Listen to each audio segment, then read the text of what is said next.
चाहे ब्रह्मा कहो चाहे विष्णु कहो महादेवा। ओम नमो भगवते वासुदेवा। ओम नमो भगवते वासुदेवा।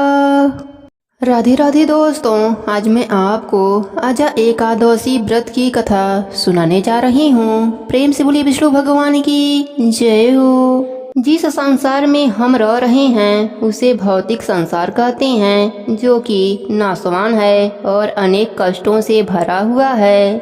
अगर कोई यह सोचे कि इस नश्वर भौतिक संसार में रहकर मैं सुखी हो जाऊंगा, तो वह उसका सबसे बड़ा भ्रम है, क्योंकि भगवत गीता में भगवान श्री कृष्ण स्वयं कहते हैं कि यह संसार दुखालम है। जहाँ इतने कष्टों से भरा हुआ संसार हो, वहाँ कुछ समय की क्षणिक सुख तो आपको मिल सकता है, लेकिन हमेशा के लिए आप सुखी कभी नहीं रह सकते। तो फिर यह प्रश्न उठता है कि आखिर शाश्वत सुख कहाँ मिलेगा, हमें तो वही चाहिए। तो उत्तर है परम भगवान श्री कृष्ण की भक्तिमय सेवा में, उनके नित्य धाम में। और वहाँ तक हम कैसे पहुँच पाएंगे? तो हम जब इस भौतिक संसार की आसक्ति और मोह से ऊपर उठ पाएंगे और भगवान श्री कृष्ण के चरणों में आसक्त रहेंगे तब। लेकिन यह तो बड़ा कठिन कार्य है, कैसे करें? तो सरल उपाय एक ही है, सदैव भगवान की पवित्र हरि नाम का जप करना, यानी हरे कृष्ण महामंत्र का जप करना। और दूसरा उपाय है एकादशी व्रत का पालन करना। भगवान कृष्ण ने युधिष्ठिर से कहा है कि हे धर्मराज, इस व्रत के पालन से अर्जित पुण्य से छठवें भाग की तुलना भी किसी तीर्थ स्नान या दान से नहीं हो सकता। जो व्यक्ति इस कथा का श्रवण करता है उसे 1000 गौओं को दान देने का पुण्य फल प्राप्त हो जाता है। परम पुराण क्रियाखंड सार योग में वेद व्यास जी और जर्मनी ऋषि का संवाद आता है कि जिसमें व्यास ऋषि कहते हैं, श्रेष्ठ मनुष्यों को चाहिए कि वे आत्म कल्याण के लिए एकादशी तिथि के आने पर कभी भी अन्न न खाएं। संसार के सभी पाप एकादशी के दिन भगवान नारायण की आज्ञा से अन्न के भीतर निवास करते हैं। तो इसलिए एकादशी के दिन किसी भी प्रकार का अन्न का सेवन नहीं करना चाहिए। अन्न यानी दाल, चावल, गेहूं, बाजरा या फिर इनमें से किसी भी चीज का बना हुआ कोई भी खाद्य पदार्थ। अगर आवश्यकता लगे तो दूध, फलाहार, एकादशी प्रसाद इत्यादि लिया जा सकता है। भोजन के साथ साथ एकादशी के दिन अपनी चेतनाओं पर भी विशेष ध्यान दें। आज के दिन अधिक से अधिक समय हरे कृष्ण महामंत्र का जप करें, यानी कि हरे कृष्ण कृष्ण कृष्ण हरे हरे, हरे राम राम राम हरे हरे। इस दिन हरे कृष्ण महामंत्र के 108 मनके वाली कम से कम 8, 16 या 25 माला का जप करना चाहिए। भगवत गीता जैसे किसी भी ग्रंथों को पढ़ना चाहिए। आज के दिन किसी भी व्यक्ति की निंदा नहीं करनी चाहिए, झूठ नहीं बोलना चाहिए, बिना काम की बातों और कार्यों में समय नहीं गंवाना चाहिए। मोबाइल का उपयोग उतना ही करना चाहिए जितना आवश्यकता हो।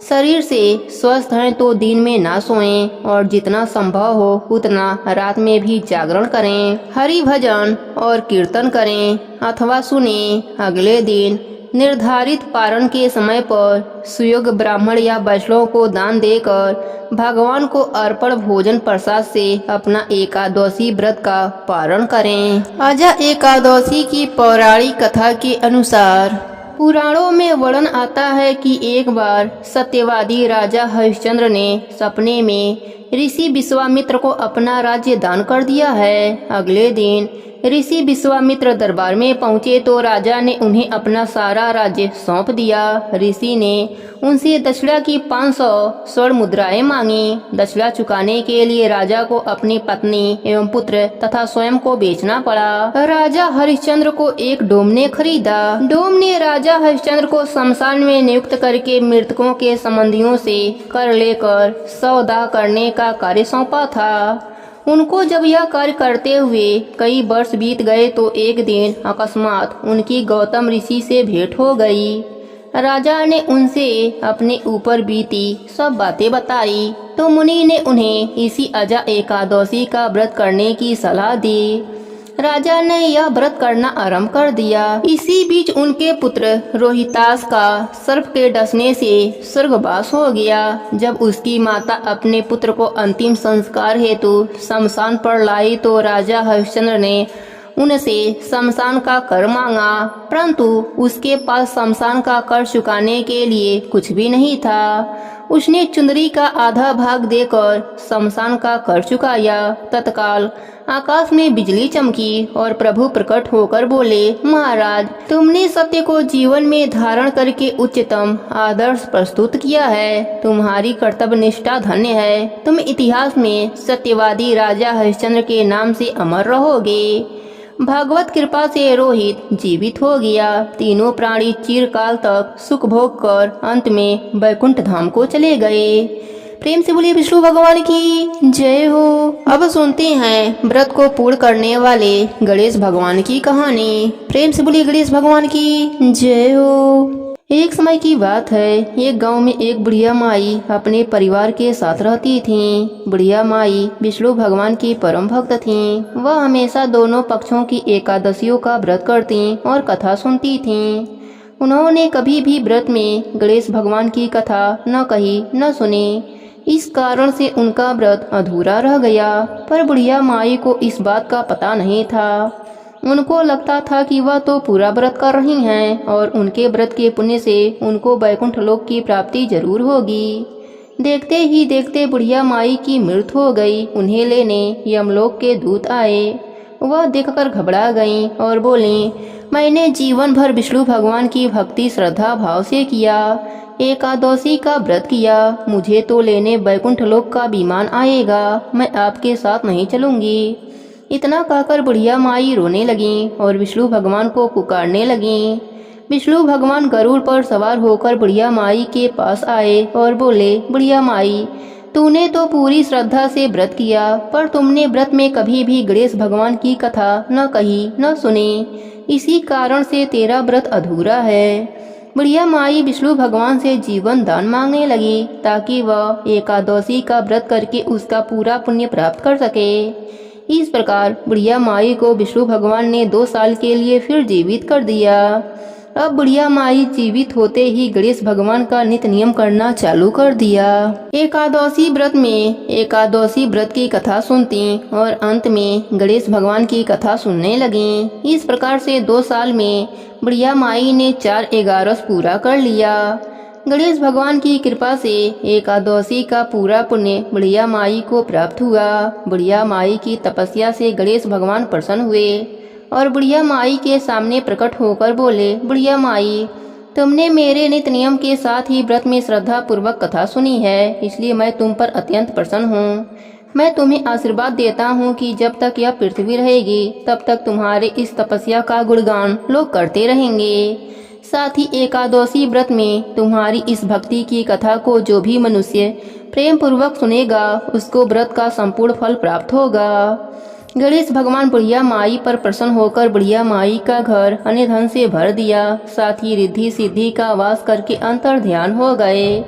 2 साल बीतने पर बुढ़िया माई की मृत्यु हुई। इस बार उन्हें लेने वैकुंठ लोक का विमान आया। बुढ़िया माई को पूरे मान सम्मान के साथ वैकुंठ लोक ले जाया गया। इस प्रकार गणेश भगवान की कृपा से बुढ़िया माई का घर अन्य धन से भर गया और मरने के बाद वैकुंठ लोक का सुख मिला। हे गणेश जी महाराज, जैसे आपने बुढ़िया माई पर प्रसन्न हुए, बुढ़िया माई के व्रत को पूर्ण किया, उसके घर को अन्य धन से भर दिया, वैसे ही एकादशी व्रत करने वालों को भी पूरा फल देकर उनका घर अन्य धन से भर देना। कहानी अधूरी हो तो पूरी करना, पूरी हो तो मान रखना। प्रेम से बोलिए गणेश भगवान की जय हो, विष्णु भगवान की जय हो। अब सुनते हैं हरि प्रिया तुलसी महारानी की कहानी। प्रेम से बोलिए तुलसी माता की जय हो। एक गांव में ननद और भौजाई रहती थीं। घर के सभी लोग बेटी को बहुत लाड से रखते थे, परंतु उसकी भाभी अपने ननद से बहुत जलती थी। एक दिन बहू ने अपने सास से कहा कि माँ जी, आप अपने बेटी से घर का काम काज क्यों नहीं कराती? पराये घर जाएगी तो बहुत दुख पाएगी। परंतु सास ने कहा कि यह तो बहुत छोटी है, बड़ी हो जाएगी तो सब सीख जाएगी। बेटी का नाम रानी था। वह जब से समझदार हुई तभी से तुलसी माता की पूजा करती थी। तुलसी माता को सींचती थी, सुबह शाम घी का दिया लगाती थी। तुलसी माता की पूजा करने के बाद तुलसी माता से प्रार्थना करती, हे माँ, सोने का लोटा दो और लड्डुअन का थार दो। इस प्रकार सोने का लोटा और लड्डुअन का थार आ जाता था। रानी वह ले जाकर अपने माँ को दे देती थी। इसी तरह उनका घर चल रहा था। उनके घर में कभी अन्य धन की कमी नहीं हुई। एक दिन उसकी माँ अपने बेटे से बोली, बेटा, रानी के विवाह का समय हो गया है, तुम उसके लिए घर भर खोज दो। तभी उसकी भाभी बोली, मेरे जान पहचान की एक शादी है, रानी की शादी वहीं करा दिया जाए। रानी की शादी हो गई। वह बहुत ही गरीब थे। सुबह हुआ तो रानी ने अपने सास से कहा, मैं पहले तुलसी माता की पूजा करूंगी, उसके बाद ही अन्य जल ग्रहण करूंगी। सास बोली, हमारे यहाँ तो तुलसी का पौधा नहीं है। रानी को उसके ननद के साथ पड़ोस में लगी तुलसी के पौधे के पास भेज दिया। रानी ने तुलसी माता की पूजा करी और वही मांगा जो हमेशा मांगती थी। सोने के लोटा में जल दो और लड्डुअन का थाल दो। दोनों चीजें उसके सामने आ गए। रानी ने वह लोटा व थाल पड़ोसन को दे दिया। पड़ोसन तो बहुत खुश हुई और कहा, बहू, तुम रोज पूजा करने यहाँ आ जाया करो। जब वह दोनों घर आए तो ननद ने अपने माँ को पूरी बात बता दी। सास गुस्से से बोली, अब देखती हूँ कि यह कैसे तुलसी माता की पूजा करने पड़ोस में जाती है। सुबह रानी ने तुलसी पूजा के लिए कहा तो सास पहले से ही गुस्से में बैठी हुई थी। उसने कहा, कोई पूजा नहीं होगी, चलो काम पर लग जाओ। रानी बहुत दुखी हुई। उसने उस दिन कुछ नहीं खाया। इसी तरह 4-5 दिन निकल गए और वह भूखी प्यासी ही रही। रात में तुलसी माता ने सपने में दर्शन दिया और बोली, बेटी, तुम आजकल मुझे जल से क्यों नहीं सींचती हो? मेरी पूजा पाठ भी नहीं करती हो, दिया भी नहीं जलाती हो। तब रानी ने कहा, मेरे ससुराल में तुलसी का पौधा नहीं है तो मैं कैसे पूजा करूं? तब तुलसी माता ने कहा, उठो और घर के आंगन में देखो, वहाँ तुलसी का पौधा है। रानी जब सुबह उठी तो उसने देखा, सच में आंगन में तुलसी का पौधा था और उनमें हीरे मोती लटक रहे थे।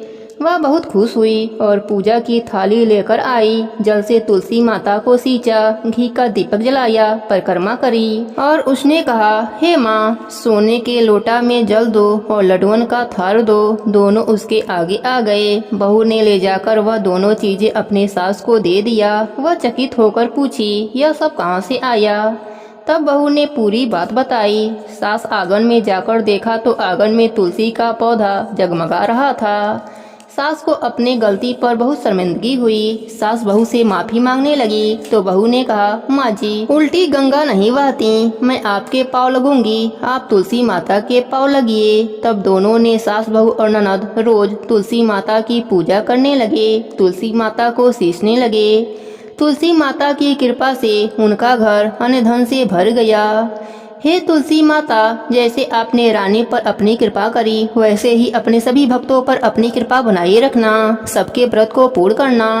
प्रेम से बोलिए तुलसी माता की जय हो, विष्णु भगवान की जय हो। अब सुनते हैं व्रत को पूर्ण करने वाली 11 माता की कहानी। प्रेम से बोलिए 11 माता की जय हो।